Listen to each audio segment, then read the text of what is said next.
أعوذ بالله من الشيطان الرجيم بسم الله الرحمن الرحيم. Assalamu alaikum everyone. This is me, Miss Sadia Rizwan, the PhD teacher of the Fribble School. Today I'm here to share one of the topic of grade 5 and 6, Aryan civilization, that is present in their history. The history book, Oxford History for Pakistan, book 1. Actually, we have basically our topic is Aryan's beliefs and organization. But before going through this topic, we have to first discuss about who were Aryans, what were the beliefs, what were the characteristics, and what was the government and religion. So let us discuss that topic. Let's move on to the slides. Aryan civilization. Arrival of Aryans in 1500 BC. They migrated from southern Russia with superior weapons and chariots conquered Indus region. You can see the red arrow. Let's zoom in. They entered through Khyber Pass into the subcontinent. Okay. Now, who were the Aryans? They were invaders from the Central Europe. They entered India through the Khyber Pass. What kind of people were they? They were warlike and nomadic people. The Aryans invaded the Indus River Valley. Hinduism is largely based on the religious beliefs of the Aryans. Aryans were also known as the forefathers of Hindus of present-day life. Aryans. Now, who were Aryans? Let us discuss about their characteristics. What type of people were they? What did they do in their daily life? Aryans were the large group of tribes. They were tall, fair-haired people, long straight nose. They were nomadic people. They were good fighters. They led simple life. They wandered in clans and families with herds of cattle, sheep, and goats. They loved drinking, gambling, and dancing. Aryan's government. They settled in Punjab, small kingdoms ruled by a Raja. Raja was not actually a king but chosen by a council of older men. That simple kind of democracy. Now let us talk about the religion. Then a strong belief in the religion. Believed in gods of nature such as gods of sun, moon, earth, river, and thunder, whom they were called the Shining Ones. Their chief gods. There were four chief gods: Indra, Agni, Mitra, and Usha. Indra, god of rain and water. Agni, god of fire. Mitra, sun god. Usha, goddess of dawn.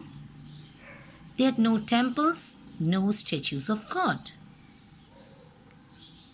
When someone died, their dead bodies were burnt and their ashes were thrown into the river, and the remaining bones were buried.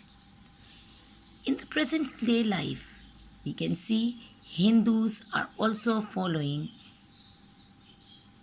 this thing. Okay, karma. What actually the karma? It is actually the belief of the Aryans. It's a belief that people are rewarded or punished in the present life for the good or bad they had done in previous life. Now look at this picture. We were discussing about karma. Now, if there was a very kind beggar, might be born in the next life as a prince.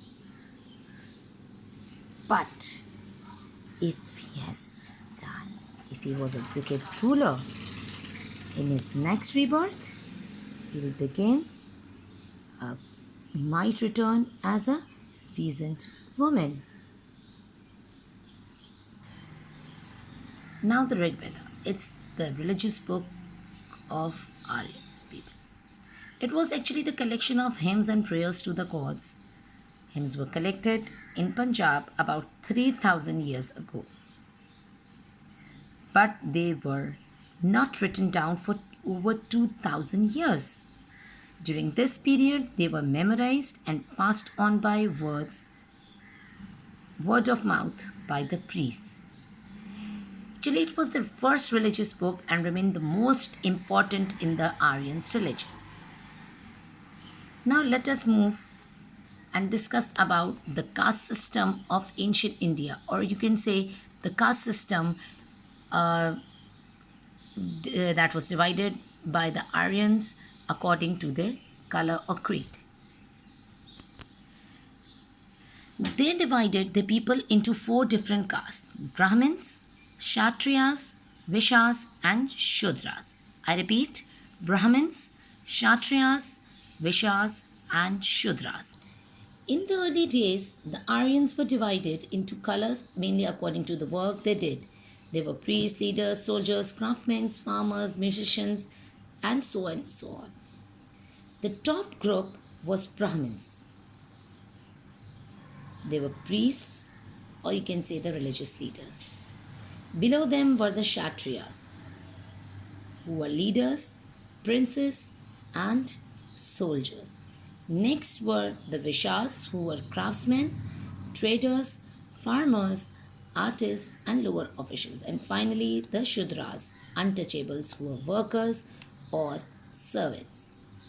Beside these four castes, there were few more peoples. They were known as outclassers. They had almost no rights at all. They lived in special areas away from others and could do only the most despite, such as killing of animals. Students, in the early days, some people would change from one color or group to another if they were clever or skillful enough. A young Vishaman who was a very good fighter might move into the Kshatriyas, but before long, those in the top group, especially the Brahmins, saw that they might lose some of their power and money if people could change from one level to another. So caste became fixed. We have studied what type of people were in these castes. Now discuss each of them separately. Brahmins. Brahmins were the highest caste. They were priests and teachers of Sanskrit, performed religious duties and preached dharma, only caste allowed to teach and attend school. The next caste were Kshatriyas, ranked below the Brahmins, functioned as warriors or army leaders, a part of the military and ruling elite. Vaishyas, below the Kshatriyas, traders, cattle farmers, minor officials, merchants, and artists owned their own business or farmland. There were many more people in this caste than Kshatriyas or the Brahmins. Last but not the least were the Shudras.